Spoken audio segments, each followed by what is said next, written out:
Fake news and disinformation on COVID-19 has been a global issue since the pandemic for the last, I would say, 1.5 years or 2 years. So, in Sri Lankan context, we had plenty of fake news and disinformation. When we say disinformation, those are information, wrong information with intention, bad intention. So we had fake news and disinformation on COVID-19 since beginning, because this is a pandemic, unexpected pandemic. This is a new thing to the world and also to Sri Lanka. So we had to deal with trial and error system. In a parallel move, we saw a plenty of fake news and disinformation was spreading in Sri Lanka. But unfortunately, in other countries, the platforms in spreading disinformation and fake news on COVID-19 was done by social media platforms, online digital platforms. But in Sri Lankan context, it was a bit different because the spread of fake news and disinformation was primarily done by the mainstream media. So I would blame the mainstream media for spreading, disseminating fake news and disinformation on COVID-19. For an example, the fake Dhammika Paniya would not be popularized if not one major news channel in Sri Lanka.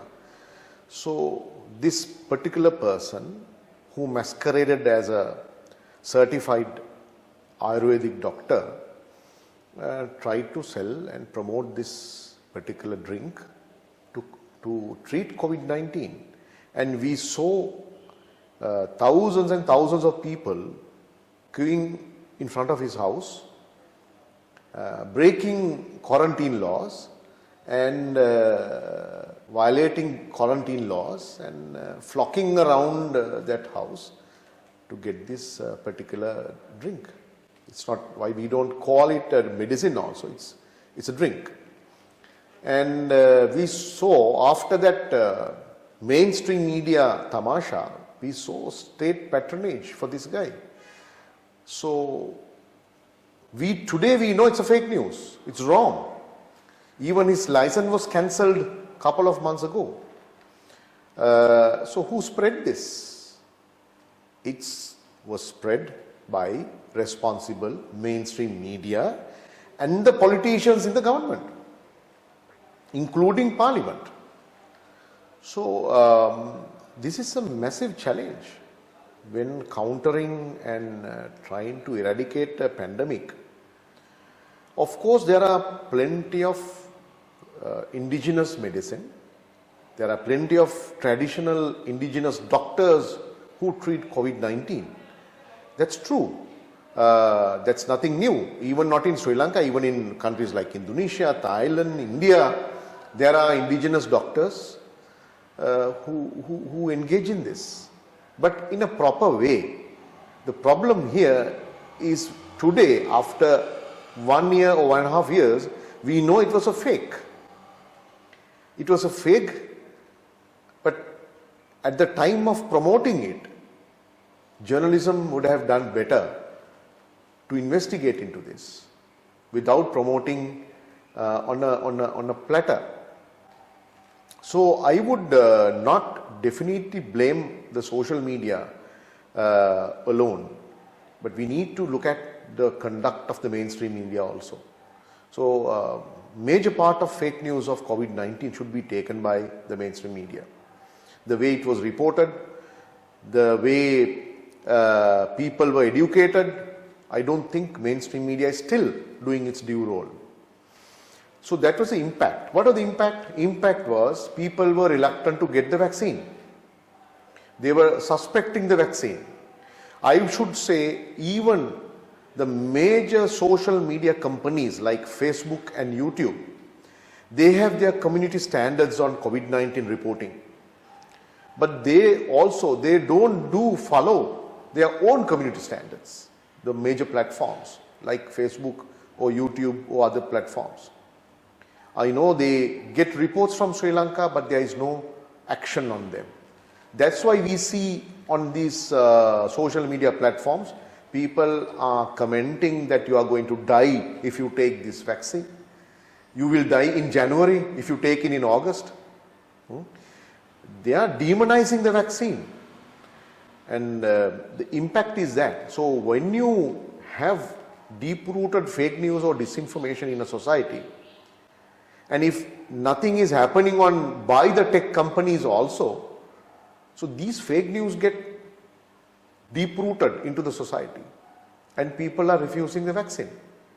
So there are so many reasons to refusing the vaccine. There are some religious reasons by communities.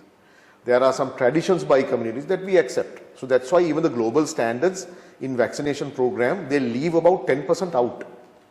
So they can't do 100% vaccination. You go for 90% or you go for 80%. That's fantastic. That's what you call herd vaccination. But on top of that, even if a Western MBBS doctor is claiming that he has produced some medicine to COVID-19 cure, who has tested it?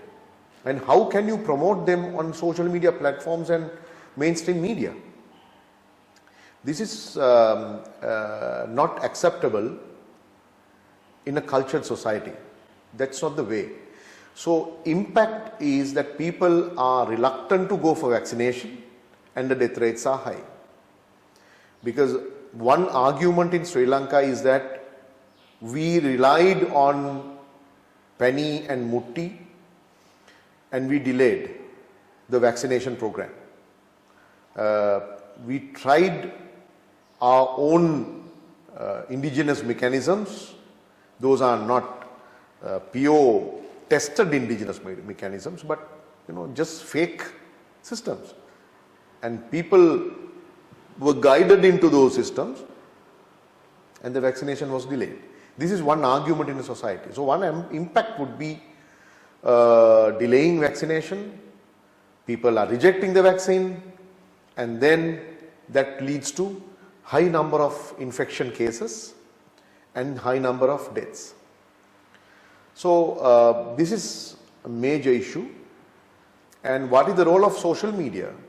I think we need to counter these fake news and disinformation through good journalism. We need good journalism, fact-checking journalism, which is not happening in mainstream media, unfortunately. When you say fact-checking good journalism, that doesn't mean you give platform to any person that claims I have a medicine. You don't do that. I can do that now. I can come up and say in front of your camera, here is my medicine. Last night some God or divine intervention gave me this prescription, I produced it, drink and see. So responsible mainstream media, will you give platform to these claims? 20 years back, if you carry that story, either you lose your job or you go to jail. It's a crime. You're playing with the health of people, lives of the people. So how can you give a platform to a person without license, without clinical tests? Millions of people are watching your channel and you give a platform for them. No. So we need good journalism. If somebody claims that I have a medicine, you have to double check, you have to cross check. Do you have a license? Are you a practicing doctor? What is your mechanism for this? And how do you claim that it can cure COVID? What is your proof? So journalism is to question. Journalism is not to give platform for every Tom, Dick and Harry. Journalism is a profession of questioning. So we need to question the system. We need to look into them in a journalistic eye. So how you counter them is through good journalism and journalism without agenda.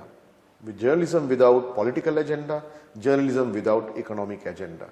So social media, mainly now, those who do good journalism on social media platforms, they don't have, at least they don't seem to have political agenda. We know a few journalists who could not tolerate the mainstream media politics, resigned from the newsrooms, and now they have set up their own digital media platforms. So they want to do good journalism. So we must support them, and we must make sure that they are on the right track. Otherwise, it's very difficult to teach or guide the mainstream media, because they are, I think, beyond reforms now.